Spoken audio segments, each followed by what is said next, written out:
هوا برای تیم استقلال به دست اومده. دقیقه 45 این مسابقه است. فرشید کریمی خیلی خوش شانس بود که این توپ در چارچوب قرار نگرفت. یه موقعیت حسین کاظمی و گل برای تیم استقلال. حساب کار 1-1 مساوی میشه.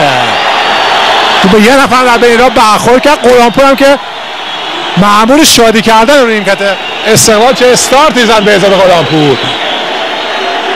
بازم در ثانیه‌های تلف شده تیم راه آهن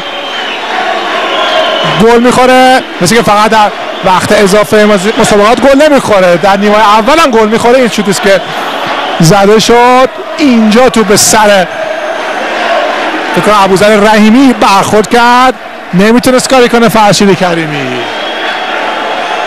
1-1 مساوی.